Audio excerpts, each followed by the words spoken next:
अब क्या बताते हैं कि भक्ति करें बहुजल तरह सतगुर शरणाई रे, भजन कर राम दुहाई रे, भजन कर राम दुहाई रे। मिर्गा कठिन कठोर है कौका डहकाई रे, कस्तूरी है नाभि में ये बाहर भरमाई रे। राजा डूबे मान में और ये पंडित चतुराई रे,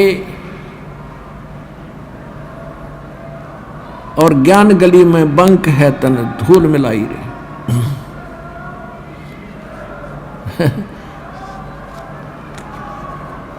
ये भूत आ गया रे, गलती से आ जाएगा एक आधा नालायक ढीठ होता है ये भूत, समझदार तो दूर रह जाते हैं। वो भाई क्यों दे तोड़वाई, वहां तो भगवान का दरबार है, पिटोगे।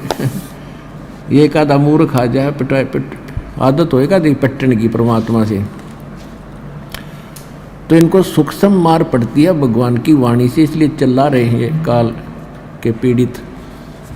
और जो समझदार होते हैं वो दूर हो जाते, ना भाई वहाँ नहीं जाना, बेइज्जत नाश हो जाए इज्जत का।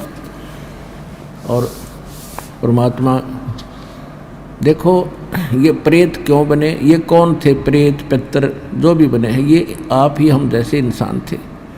इनको ज्ञान मिला नहीं, इन मूर्खों के चक्कर में आगे नकली गुरु संतों के, अब इनका जीवन नाश हो गया। अब अच्छी जो आत्मा के व्यक्ति मरे हैं वो आज किसी को दुखी नहीं दे रहे, वो भूत प्रेत तो हैं ही, और जो ढीठ टाइप के मरते हैं वो जिंदा जी भी दुखी कराया करते, फिर भी उनका स्वभाव बकवास करने का ही है। तो यहाँ भगवान के दरबार में आकर उनको सीधे शब्दों में समझा दिया जाता है कि या तो, क्योंकि वो भी आत्मा भगवान की है, कि या तो दूर रहना ना फिर थारी खैर नहीं है। तो एक आधा ढीठ आ जाता है, उसकी फिर यहाँ समारा जा भगवान अंदर से उनको कूटता है। तो ये चिल्ला रहे हैं मूर्खी में, अब रो रहे हैं, अपना सारा जीवन बर्बाद कर दिया। तो पुण्यात्मा इनका भी छुटकारा होगा।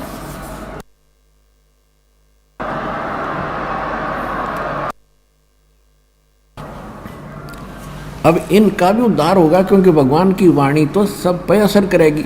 उसके बच्चे सारे हैं, जीव जंतु, चिट्टी, हाथी, पशु पक्षी, भूत प्रेत, पितर देवता, ब्रह्मा विष्णु महेश, ये सारे उसी कबीर भगवान के बच्चे हैं। और उनका उद्देश्य सभी का उद्धार करना है। और जो सच्चे दरबार में आकर फिर भी बकवास करें, जैसे कोई चोरी करता है या कोई इस तरह के भूत प्रेत बकवास करता,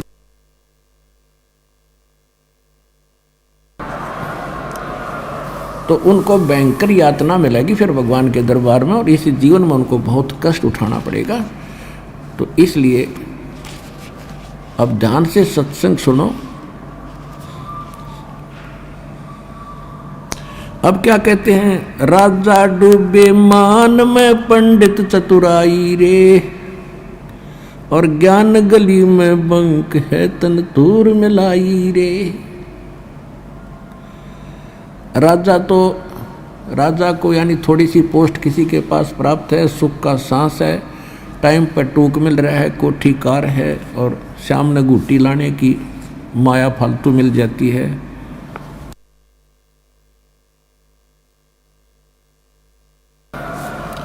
तो उनको तो अभिमान घना हो गया, वो तो मालिक के निकट इसलिए नहीं आते।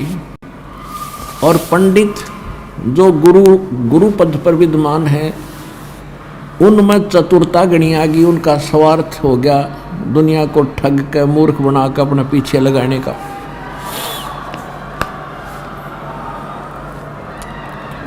राजा डूबे मान में पंडित चतुराई रे, ये ज्ञान गली में बंक है तन धूर मिलाई रे। उस साहेब को याद कर जिन सौंज ये सब सौंज बनाई रे, और देखत ही हो जाएगा पर्वत से राई रे। कहते उस परमात्मा को याद कर, तत् ब्रह्म को। गीता अध्याय नंबर 7 के श्लोक नंबर 29 में गीता ज्ञानदाता कहता है,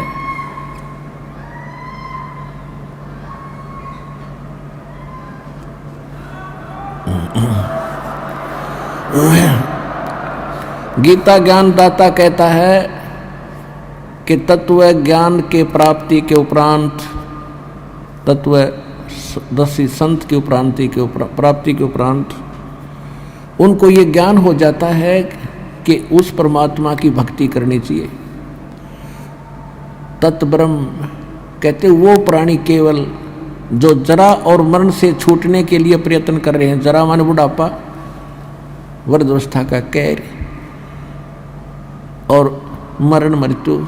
जो जरा और मरण से छूटने के मोक्ष प्राप्ति के लिए जो साधना करते हैं, संसार की किसी वस्तु की इच्छा नहीं करते अर्जुन, वो तत्ब्रह्म से और सारे इन कर्मों से और सब अध्यात्म ज्ञान से कंप्लीटली परिचित हैं। तो अर्जुन ने 8वें अध्याय के प्रथम मंत्र में पूछा, भगवान फिर किम तत्ब्रह्म, वो तत्ब्रह्म क्या है, वह परमात्मा कौन है। 8वें अध्याय के 3रे श्लोक में गीता ज्ञानदाता ने कहा कि वो परम अक्षर ब्रह्म है। तो यहाँ गरीबदास जी वही ज्ञान बता रहे, क्योंकि ये सूक्ष्म वेद है, तत्व ज्ञान है, कंप्लीट इन ऑल रेस्पेक्ट है।